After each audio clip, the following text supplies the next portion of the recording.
Ain't this a bitch? I make a video last night right before I go to sleep on what I'm almost certain is the new Ghost Girl Handtrap, and right before it's about to premiere, I wake up and find out that Konami went ahead and revealed the card, making that video completely pointless because what's the point of speculating on the card when I can just review it? Anyways, what's up YouTube? Capital G here, checking out the brand new Ghost Girl Handtrap that just got revealed coming out of Eternity Code. There was only one left, the wind attribute, and we have got her. Konami actually kind of showed off this card a little late last night on a playmat for the OCG, and I was pretty damn certain that it was going to be the new Handtrap girl, and turns out that it is. Anyways, let's go ahead and check out Evening Crescent and Autumn Shower. This is, of course, a level 3 monster. She's a wind zombie because they're all zombies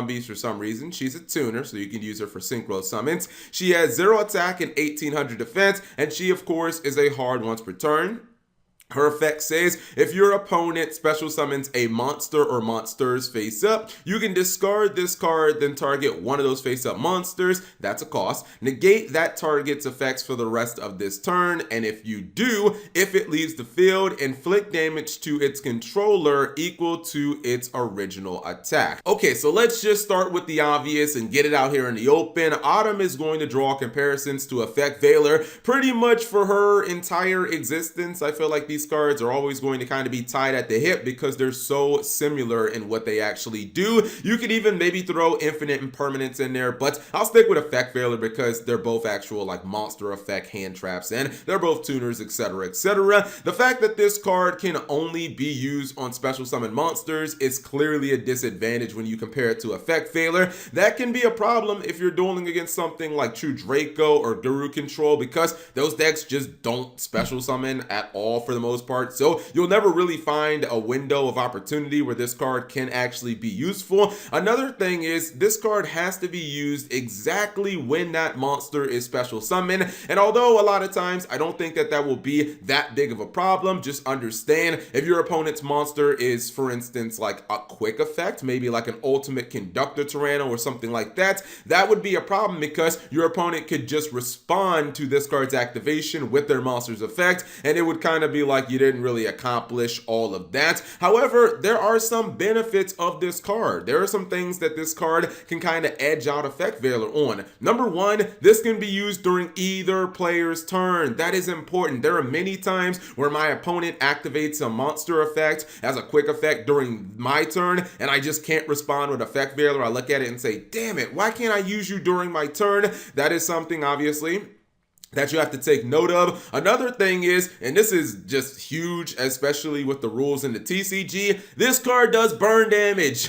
That means that you can potentially win the duel when using this card. It also means that if you're going into time, whether it's your turn or your opponent's turn, you can technically use this card as a win condition. If your opponent special summons a monster and it's your turn, you can just activate Autumn on their monster, simply like, I don't know, maybe attack over it, and even if it's in defense mode, the fact is it left the field and your opponent takes burn damage, maybe you end up winning the duel. The fact that this card does that burn damage is actually like huge, and I guess the main way I could think of your opponent kind of cheating around not taking the burn damage would probably be to Exceed Summon. Anything other than that would be them probably just like stopping during their combo or stopping their play, which is probably not going to be ideal for them. I think that this card is going to be format dependent, and for instance, if it was out right now, I think that this would be a very good format for the card because if you look at the main best decks right now, I would argue that there's Sky Striker, Orcus, and Salamangreat,